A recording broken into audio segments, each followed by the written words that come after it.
therefore, the opposing counsel will object. But in cross-examination, yung kino-cross-examine mo yung witness ng kabila, pwedeng leading. Bakit? Kasi, for leading questions, for your own witness, the reason you can't ask leading questions is because parang tinuturuan mo siyang sumagot. So, for example, pag ang tanong mo dun sa sarili mong witness,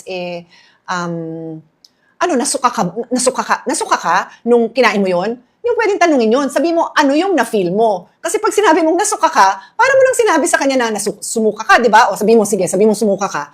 You can only ask, what were you feeling? Let the witness say, I was a bit dizzy, or I felt like throwing up, nasuka ako. Ayaw mo siyang magsabi nun. So ngayon, mag-o-oppose si counsel. But, pag cross-examine yun, hindi niya witness yun eh. So, pwede niya ngayong i-question yung credibility kasi that is the purpose of the cross. To question the credibility, to question the accuracy.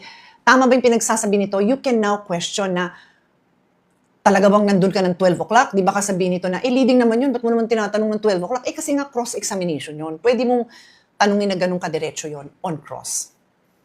So, I think this is the most basic things you have to understand. No? Leading questions are not allowed during direct examination, but they are allowed during cross-examination. So, the things that I just discussed, you can now apply this in what you saw during the impeachment trial, particularly day 2 and day 3, which was the time that there was already a witness on the stand. Because during day 1, it was just opening statements.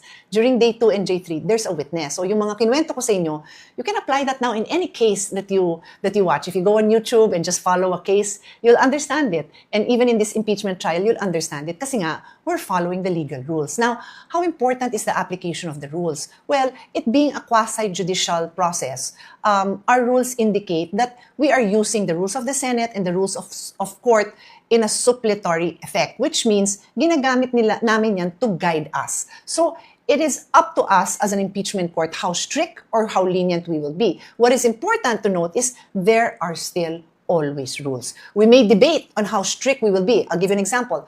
For criminal cases, the burden of proof is beyond reasonable doubt. If you're going to convict a person of a crime, you have to have that belief beyond reasonable doubt that this person committed the crime. Kung feeling mo lang, duda ko lang, parang siya, that is not proof beyond reasonable doubt. Pero in a civil case, it's just preponderance of evidence, which means, ano yung mas mabigat? Mas maraming ebidensya to show guilty to. Mukhang may utang talaga to. Mukhang may duty to sa ibang tao na hindi niya nagawa. No need na beyond a reasonable doubt. Kasi tandaan nyo sa crime, may kulong yan eh.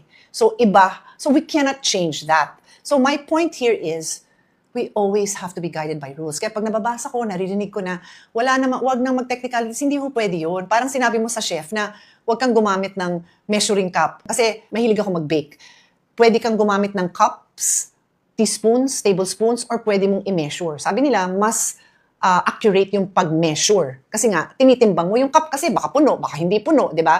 So, ganun din sa law. May rules talaga. It depends on the proceedings kung gaano kabigat yung type of evidence na kailangan or anong strict rules ang gagamitin. But always, there are rules. So, again, for example, collegial basketball versus mga 6 years old.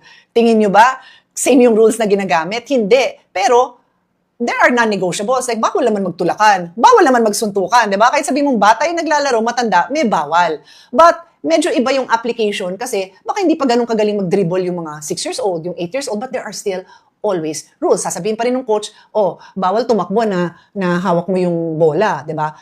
Baka lenient habang natututo pa lang yung bata, pero ituturo na yung rules. Di ako papayag na makakarinig ako na hindi pwedeng strict yung rules. Di ako papayag dyan kasi bawal yun. It is an injustice to the Filipino people na i-disregard natin yung rules.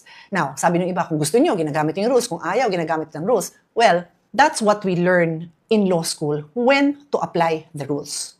Like I said, there are different set of rules. So, it's up to you to argue your case that in this particular case, we have to use the strict interpretation. In this case, hindi tayo dapat strict kasi may iba tayong rules na pwede. Sa akin naman po, basta may basihan, doon tayo magtalo. Pero hindi pwede yung walang basihan. Magtanong ka para maintindihan mo. Huwag tayong magtalo dahil hindi mo alam. Alamin natin. Let's understand the rules and then we can have a debate, right?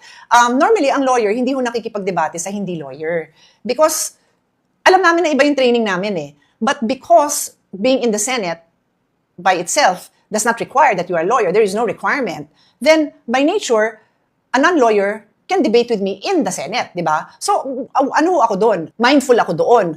Pero, it so happens that, right, that's why when we debate laws or bills, I always try to explain it in a layman's term. Kasi, alam ko may nakikinig, tapos possible din naman na yung kausap ko, hindi naman abogado, that's very possible.